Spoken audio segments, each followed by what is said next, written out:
move to exercise 4.2 of constructions. Quadrilateral can be constructed uniquely if 4 sides and 1 diagonal are given, when 2 diagonals and 3 sides are given, when 2 adjacent sides and 3 angles are given, when 3 sides, 2 included angles are given, and last but not the least, if their special type of properties are given. Exercise 4.2. It deals with all the sums in which you are given with 2 diagonals and 3 sides. Let's read. Question first. Construct the following quadrilaterals. First question, the first part है quadrilateral lift. Quadrilateral ਦਾ ਨਾਮ ਰੱਖਣਾ ਹੈ lift, ਜਿਹਦੀਆਂ dimensions ਤੁਹਾਨੂੰ given ਹੈ। तो ਜਿੱਦਾਂ ਅਸੀਂ ਸਿੱਖਿਆ ਹੋਇਆ ਕਿ ਅਸੀਂ ਪਹਿਲਾਂ ਇੱਕ ਰਫ ਡਾਇਗਰਾਮ ਡਰਾ ਕਰ ਲਾਂਗੇ। ਰਫ ਡਾਇਗਰਾਮ ਡਰਾ ਕਰਾਂਗੇ।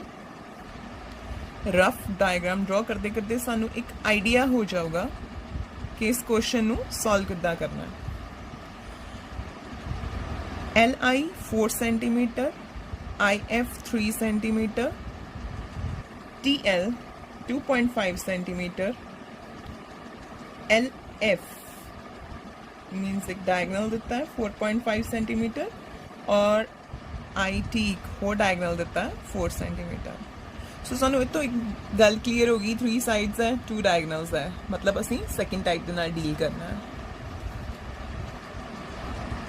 क्वेश्चन वास्ते असी स्केल और पेंसिल ले लिया और सब तो पहला बेस ड्रॉ किया LI 4 सेंटीमीटर।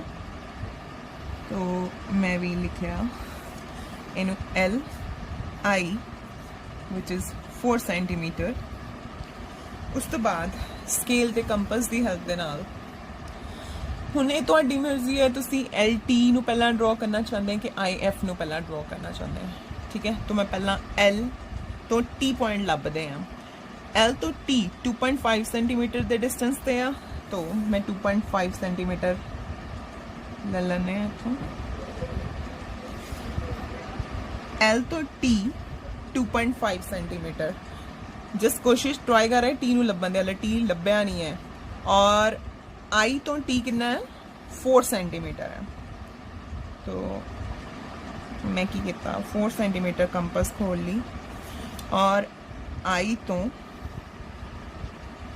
मार्क कर लिया। मेरे को पॉइंट ऑफ इंटरसेक्शन आ गया और मैं की किया इन्होंने ज्वाइन कर लिया। L नू भी ज्वाइन करता उस पॉइंट ऑफ इंटरसेक्शन दे नाल और I नू भी ज्वाइन कर देता और मेरे को पॉइंट आ गया point T। The distance between L and T is 2.5 centimeter and diagonal length is 4 centimeter। ਜਿਹੜਾ मैं नाल दी नाल मैंशन कर देता, कदी कदी बाद दे विच भुल भी जाता है। हुण I तो F देखते हैं 3 सेंटीमीटर। I तो F 3 सेंटीमीटर। तो I ते कंपस रखी, एक आर्क लगाई और T तो F 4 T तो F है, T तो F नहीं दिता होया, L तो F ये साडे कोले है 4.5 सेंटीमीटर। लो 4.5 सेंटीमीटर हले इन्होंने कट नहीं किया, मैं दोबारा 3 सेंटीमीटर ते आ जानी है। तो मेरे को पॉइंट ऑफ इंटरसेक्शन आ गया, जिन्हें मैं I देना ज्वाइन करांगी तो इधरों मैं L देना ज्वाइन करांगी, क्योंकि ये सैकेंड डायगनल सी जो गिवन सी। एक आ गया मेरे को इस पॉइंट में लिखता F, IF है 3 सेंटीमीटर और LF है मेरे को 4.5 सेंटीमीटर। हुण क्वाड्रिलेटरल दी एक साइड बच गई है, उन्होंने असीं आसानी नाल निकाल सकते हैं।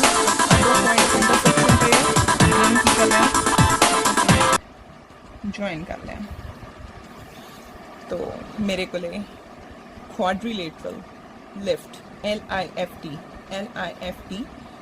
बन गई। और जी स्टैप्स ऑफ कंस्ट्रक्शन है लाइन वाइज सीक्वेंस वाइज जो असीं कीता है उन्होंने असीं अपनी लैंग्वेज के विच लिख सकते हैं।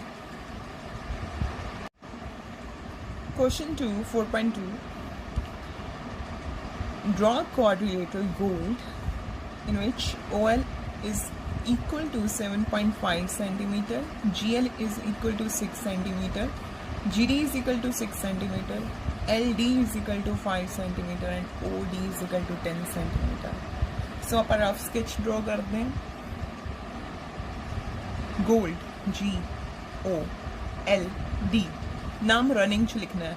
ਤੁਸੀਂ ਕਾਊਂਟਰ ਕਲॉकਵਾਈਜ਼ ਆ ਰਹੇ हैं, ਤੁਸੀਂ ਕਲॉकਵਾਈਜ਼ ਆ ਰਹੇ हैं, पर ਰਨਿੰਗ ਦੇ ਵਿੱਚ ਲਿਖਣਾ ਹੈ. ਓਕੇ, तो डायमेंशनस देखो ਕਿਹੜੀ ਕਿਹੜੀਆਂ ਦਿੱਤੀਆਂ ਹੋਈਆਂ. ਸਭ ਤੋਂ ਪਹਿਲਾਂ OL 7.5 सेंटीमीटर. ਉਸ ਤੋਂ ਬਾਅਦ ਇੱਕ ਡਾਇਗਨਲ ਦਿੱਤਾ ਹੋਇਆ ਹੈ GL ਨੈਕਸਟ 6 सेंटीमीटर. GD ਦੀ ਵੈਲਿਊ ਦਿੱਤੀ ਹੋਈ ਹੈ 6 सेंटीमीटर. LD ਦੀ ਵੈਲਿਊ ਦਿੱਤੀ ਹੋਈ ਹੈ 5 सेंटीमीटर ਔਰ OD ਦੀ ਵੈਲਿਊ ਇੱਕ ਹੋਰ ਡਾਇਗਨਲ ਦਿੱਤਾ ਹੋਇਆ 10 सेंटीमीटर. ਓਕੇ, ਹੁਣ ਇਸ ਚੀਜ਼ ਨੂੰ ਫਿਰ ਧਿਆਨ ਨਾਲ ਦੇਖੋ. 3 ਸਾਈਡਸ ਦਿੱਤੀਆਂ ਹੋਈਆਂ ਤੇ 2 ਡਾਇਗਨਲਸ ਦੀਆਂ ਮੈਜ਼ਰਮੈਂਟਸ ਦਿੱਤੀਆਂ ਹੋਈਆਂ. ਜਿਹੜੀ फोर्थ साइड है वो असी ईजिली निकाल सकते हैं. चलो फिर बेस ड्रॉ करिए. कितना 5 सेंटीमीटर स्केल है. स्केल दे नाल असी इनू 5 सेंटीमीटर ड्रॉ करांगे. तो 5 सेंटीमीटर LD. सो LD मैं ले लिया स्केल ते पेंसिल दी हेल्प दे नाल 5 सेंटीमीटर. हुण L तो O देखते हैं कितना डिस्टेंस ते पिया 7.5. तो ठीक है, मैं 7.5 कंपस नू खोल लेने हैं. ठीक है जी, तो 7.5 दी मैं एक आर्क लगा ली. ओके, D तो O ਜਿਹੜਾ ਇੱਥੇ ਪੁਆਇੰਟ ਆਫ ਇੰਟਰਸੈਕਸ਼ਨ ਹੋਊਗਾ ਕਿੰਨੇ ਡਿਸਟੈਂਸ ਤੇ ਹੈ 10 ਸੈਂਟੀਮੀਟਰ ਦਾ ਡਿਸਟੈਂਸ ਤੇ ਹੈ. ਤਾਂ ਸਾਨੂੰ ਕੰਪਸ ਥੋੜੀ ਹੋਰ ਖੋਲਣੀ ਪਊਗੀ.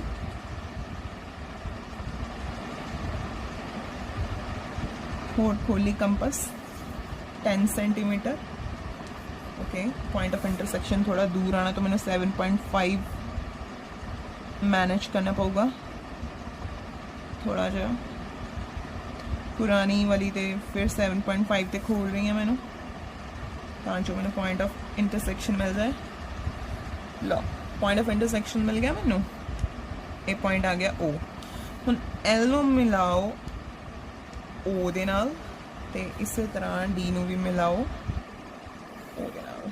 ਠੀਕ ਹੈ, तो ਅਸੀਂ OL ਨੂੰ ਜੁਆਇਨ ਕਰ ਲਿਆ ਤੇ OD ਨੂੰ ਵੀ ਜੁਆਇਨ ਕਰ ਲਿਆ ਔਰ ਮੇਰੇ ਕੋਲੇ OL 7.5 सेंटीमीटर लिख देता और अपना OD 6 centimetre 10 centimetre not 6 centimetre 10 centimetre mention कर देता. हुण D तो G किन्ने डिस्टेंस ते है 6 सेंटीमीटर का डिस्टेंस ते है. सानू एक फर्दर फायदा हो जाना जो असी GD 6 लेना है. LD दी भी वैल्यू 6 है. तो 6 सेंटीमीटर कंपस खोल लो और एक आर्क लगाओ D तो, फिर एक आर्क लगाओ L तो. दोनों नू इंटरसेक्ट कराओ. जिथे इंटरसेक्ट कर रहे हैं उस पॉइंट नू ज्वाइन करो D दे नाल और उस पॉइंट नू ज्वाइन करो L दे नाल और उस पॉइंट का नाम रखो G. GD is 6 centimeter and LG is 6 centimeter. Now fourth side, which is OG, it can be easily determined.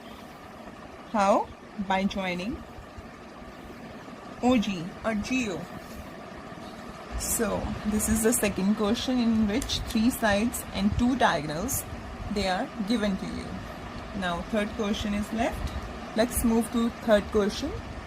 This question 4.2 da. You need to construct rhombus whose name is bend BEND, in which BN is equal to 5.6 centimeter and DE is equal to 6.5 centimeter. Okay, ਆਪਾਂ rough sketch ਡਰਾ ਕਰਦੇ ਹਾਂ. Rough sketch ਦੇ ਵਿੱਚ normally rhombus ਨੂੰ ਅਸੀਂ इस shape का ड्रॉ करते हैं, ठीक है। मान लो मैं इत्थों स्टार्ट कर रहे हैं BEND, ओके। हुण मैनू किहड़ी वैल्यू दी है, मैनू BN की वैल्यू दी है, ओके। मैनू आप वैल्यू दी BN की, ये वैल्यू है 5.6 और मैनू DE की वैल्यू दी है जी वैल्यू है 6.5, ओके। तो ਇਹਦਾ मतलब मैनू सिर्फ 2 डायगनल्स दिते आ, मैनू कोई भी साइड नहीं दी हुई। हुण इस क्वेश्चन को सॉल्व करने वास्ते असीं की करांगे, मैं तुहानूं रोम्बस की एक मेरे को एक मॉडल बनया पिया, मैं तुहानूं रोम्बस का एक मॉडल दिखानी है। जेकर विजिबल हो रहा है तो मेरे को रोम्बस है। रोम्बस का हुण तुहानूं की दिता होया, एक डायगनल ते दूसरा डायगनल, ठीक है। 2 डायगनल्स दिते हुए हैं और दोनों डायगनल्स एक दूसरे नू की करते हैं, दोनों डायगनल्स एक दूसरे के बाइसैक्टर होंदे हैं, ठीक है। रादर मैं कहां परपेंडिकुलर बाइसैक्टर होंदे ने। तो असीं इस चीज़ नू लैके ये वाला क्वेश्चन करांगे।